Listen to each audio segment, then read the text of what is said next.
Good afternoon, everyone. This is a notice that we are recording this webinar because we will post it to our Conowingo landing page after we are finished today. I will also remind everyone to please keep your lines muted. There will be a portion of this webinar where we will take questions, but they will be submitted through chat. So thank you very much, and I will turn it over to begin. Great, thank you. Good afternoon. My name is Andrew Dayhoff. I'm the Executive Director of the Susquehanna River Basin Commission, and we're pleased today to offer this session to introduce and promote solicitation of proposals to address nutrients coming from the Conowingo Bay, or impacting the Conowingo Bay from the Conowingo Dam. Chesapeake Bay from the Conowingo Dam. We're introducing a pay-for-success strategy today, and we're making this offer on behalf of the state of Maryland. I'm truly excited to see the broad array of interest. I thought I'd just take a little bit of time to explain how we got here, considering this is a little bit different for SRBC, for those of you who are familiar with us. So condense a couple years of effort in a few seconds to how we got here. When the Bay partners were confronted a few years ago with the reality that additional nutrient reductions would be needed to account for unexpected contributions from behind the Conowingo Dam, they agreed to develop a separate and collaborative plan to outline commitments to address those additional load reductions. They ultimately agreed to a voluntary concept to pool resources and develop a process to fund and implement a reduction plan to address the additional nutrients. EPA retained a consultant and eventually determined that SRBC offered the capability, capacity, and expertise to administer funds put towards this effort. We agreed, with the blessing of our commissioners, to take on the responsibility to oversee the administration of any funds contributed. As you'll see, Maryland did agree to contribute some funds to this effort. They're the first to do so, although Pennsylvania has undertaken a similar effort through their Pennsylvania Infrastructure Investment Authority, or PENVEST. Today's overture is the first public kickoff of the effort, and you'll hear from a couple different members of SRBC. I'm joined here today by a few members of SRBC and some of our partners at the Environmental Policy Innovation Center who helped us pull the solicitation together. Specifically today, though, you'll be hearing from Andrew Gavin, Deputy Executive Director, Marcia Hutchinson, Director of Administration and Finance, and Jason Euler, SRBC's General Counsel. So on behalf of Maryland, I'm excited to offer this information today, excited to invite proposals, and we look forward to innovative and productive partnerships. Thanks for joining us. All right. Good afternoon. My name is Jason Euler. I'm General Counsel and Secretary to the Susquehanna River Basin Commission. If you're not familiar with the SRBC, we are a federal state compact commission, and we're responsible for the coordinated management of water resources of the roughly 27,000 square mile Susquehanna River Basin. The basin is situated in New York, Pennsylvania, and Maryland, and comprises 43% of the Chesapeake Bay's watershed, and approximately 50% of the fresh water that is delivered to the Bay each day. Because of our status as an interstate compact commission and the geographical limits of our jurisdiction, the Chesapeake Bay program partners recognize that the SRBC would be an appropriate and desirable entity to act as a financing and implementation authority for administration of efforts to seek nutrient reductions required under the Conowingo WIP. So thank you for joining us today for this pre-proposal webinar. The state of Maryland, through the Maryland Department of the Environment, has authorized up to $25 million for the implementation of a pay-for-success financing for nitrogen reductions through the SRBC to count towards Maryland's assigned nutrient load under the Conowingo WIP. The SRBC has entered an MOU with MDE to establish this program, and in close cooperation and coordination with MDE, we are proud to have issued this RFP last Monday, seeking proposals to enter pay-for-success contracts for nitrogen reductions. This timeline's in the RFP, but I thought I would go through it. Obviously, today we are at the pre-proposal webinar. Tomorrow, we will make available the application. We wanted to have this webinar first before we made the application live for folks. And part of this presentation will have Marcia Hutchinson sort of walk through the Amplifund interface to show you what you will see when you do get access to that application.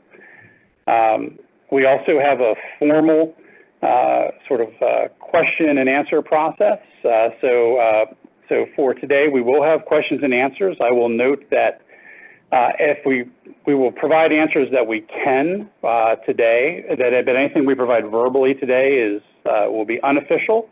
However, because we'll have all the questions through the chat function, we will have those questions and make sure any final answers are posted by the response to questions date of 11/6. If you think of, you don't need to ask questions today, you can submit them by October 31st by 4 p.m.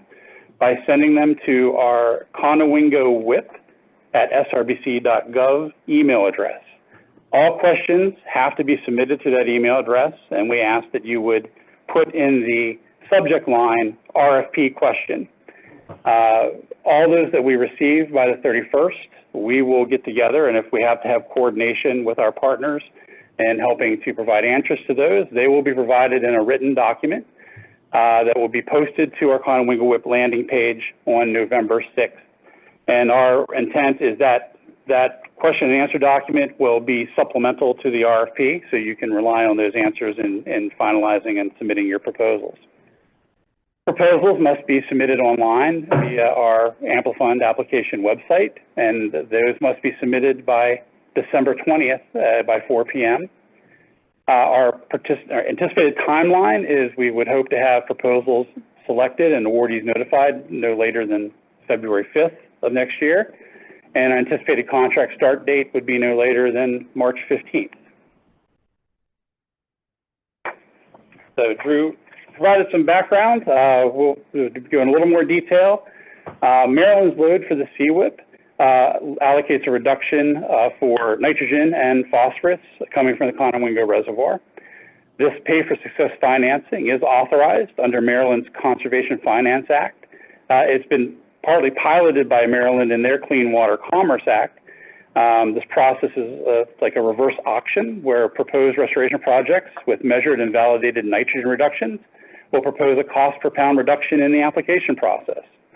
$25 million was appropriated by the Maryland General Assembly to purchase environmental outcomes using the pay for performance success procurement strategy, and we have entered into an MOU with Maryland that makes us the administrative vehicle for those funds. The SRBC is administering and financing this project on Maryland's behalf. The Environmental Policy Innovation Center is also providing technical guidance. As I said, there's $25 million in total funding.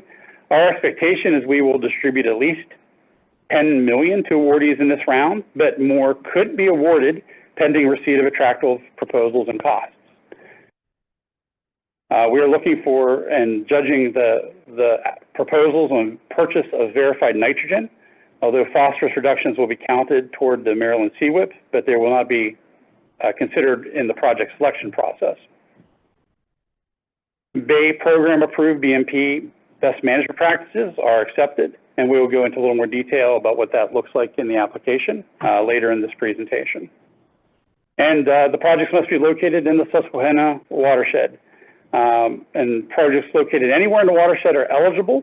However, certain locations will be given a priority, and we will discuss those priorities in a bit as well. The broad proposal requirements, we'll be looking for some project information, a project description that will include uploading the cover sheet provided in the RFP, payment schedules, certain certifications, and then submission of the application. As part of this presentation, as I noted, Marcia Hutchison, SRBC's Director of Administration and Finance, will walk you through the application, which is online through Amplifund. For start out with the project information, it includes the application name, the award requested, and the primary contact information. The project description, which is the meat of the application, includes the uploaded cover sheet, a summary description of the project, location and project site details, and that will be an upload, as well as load reports from CAST will be an upload. And I'll see if Andy Gavin wants to provide a little more detail on those, or? Yeah, and just since we have the acronym up there, many of you will recognize it. CAST, that's the Chesapeake Assessment Scenario Tool. And that's the model which the states and EPA use to evaluate progress against the Bay TMDL. So that's where everyone's going to determine how they're going to determine their nutrient reductions. And so, you know, with that, there's a lot of information produced by the scenario tool. So, you know, as Jason indicated, we thought it best to have a mechanism for you all to enter the information into spreadsheet form and submit it through the application. So, and there'll be a slide later that goes into a little bit more detail about the CAS scenario model runs we'll expect you or any applicant to run. Thank you, Andy. The project description also includes a proposed verification plan. And the requirement will be that we will look for a third-party verification of the nutrient credits, and then the implementation timeline and details. We will also be looking for payment information and schedule. Applicants will include a schedule describing how much funding they will request each year and the total amount of funding to cover all costs. These rates must be tied to verified pounds of nitrogen being prevented each year. No funds will be provided until the outcomes have been produced and verified. The rate should be inclusive of all costs, fringe benefit, overhead, fee, profit, et cetera. We're looking at payments not to exceed a 20-year timeline horizon. There's an example that's provided there, but it's also provided in the RFP. But I make clear we don't need an itemization of all your costs. Just the final price per pound for nitrogen is really all the verification of cost that we need. But we just want to see the total cost expected on payout. As for there will be an upload for you to denote the pounds of nitrogen and costs payment per year. Because of a 20-year timeline, you may need to adjust that 20-year timeline. If, for example, you might have part of your implementation includes design and construction. Maybe you wouldn't start until 3 years out, but you still get your 20 years. So you might need to adjust the years in that, but that's going to be an upload to the application as well. And last part of the application will be certain certifications. The application requires certification of 4 statements. Certifications generally provide that the applicant has access, means, and organizational capacity to complete the proposed project. The offer under this RFP must also be certified and remain in effect for up to 90 days. Affirmative certification of these statements is required to effectively submit your proposal. An electronic proposal inclusive of all required information and supporting documents must be submitted via Amplifund. We provide a link there, but we'll open up we'll look on our website on the landing page where you'll have the link, a set of instructions, and then the other documents, the upload spreadsheets that we are requesting as well will all be there for your use.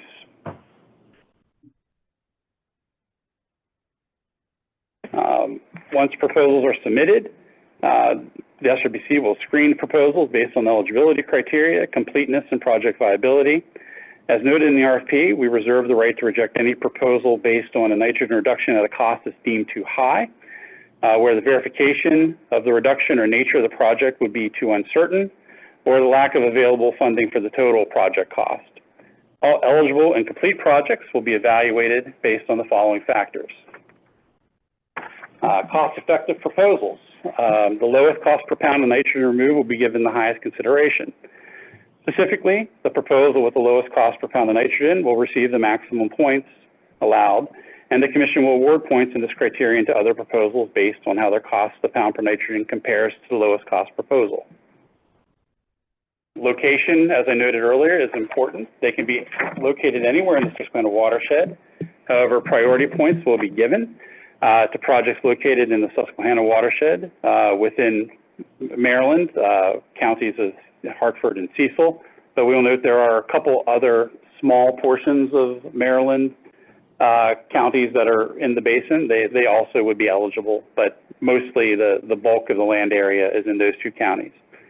Also, projects in watersheds of Deer Creek, Conowingo Creek, and Octoraro Creek in Pennsylvania are given additional consideration. And finally, those in the most effective basins, those developed by the Conowingo Watershed Implementation Plan, will be also given additional consideration. we would like to take this time to clarify, you know, first, you know, for example, the first two location criteria, either located in Maryland or a Pennsylvania portion of watersheds that drain into Maryland, they're an either-or proposition for points. However, in reading the RFP, we realized that we would like to clarify that projects located in the Maryland portion of the Susquehanna watershed or projects located in the watersheds of Deer Creek, Conowingo Creek, or Octorara Creek in Pennsylvania are also eligible to receive the points for being located in the most effective basin developed by the CWIP Planning Committee and as shown on the attached map. So here we have a map. The purple are the most effective areas, but if you look in the RFP, there's also a link where you can go and check the latest and greatest of that map to, I believe, APA.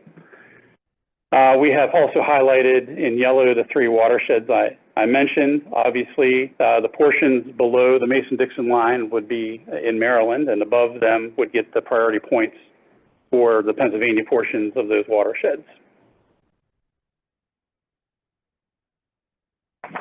In addition, proposals involving dredging will be given additional consideration. Any project that produces the overwhelming majority of its nitrogen credits by directly removing sediment and debris from the Conowingo Reservoir will receive these points. And then state program approved BMPs. Load reductions will be quantified using the Chesapeake Assessment Scenario Tool, or CAST, and verified using the Chesapeake Bay Program's Best Management guidance. I'll turn it over to Andrew Gavin to walk through what we're looking for there. Yeah, so you know, there's a number of ways that you can, and a number of methods you can use for determining nutrient reduction. So for this program, we wanted to use the Bay Program standard that the states and EPA use for measuring any nutrient reductions that are the result of implemented BMPs, best management practices.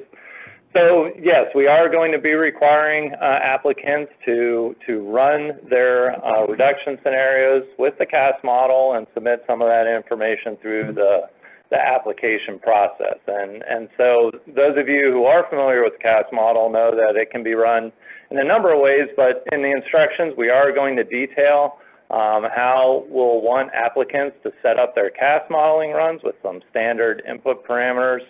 And so what you'll be doing is you'll be evaluating your nutrient reductions at your project site.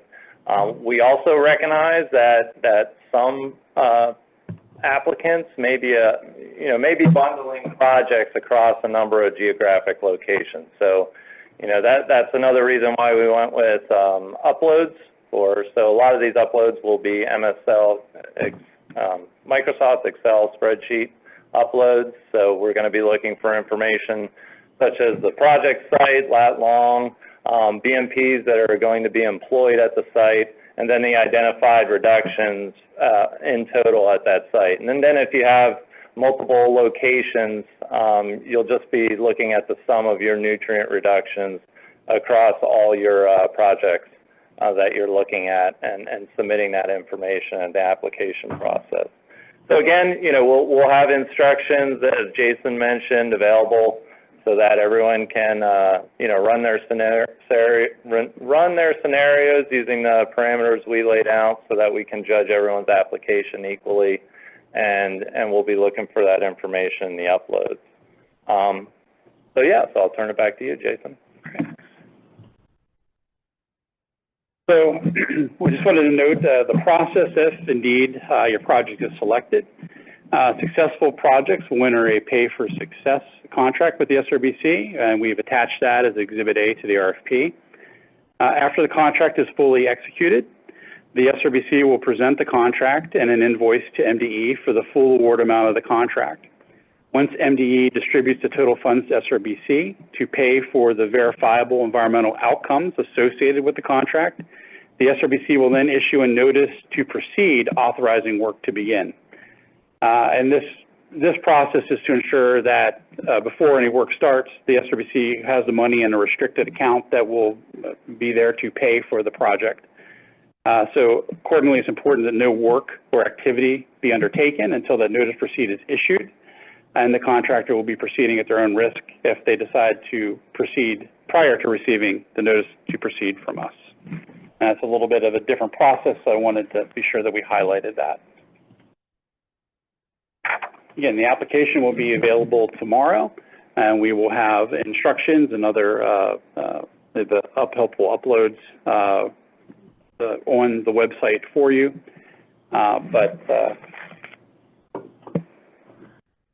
That, I think, is a good time to segue into Marcia's presentation.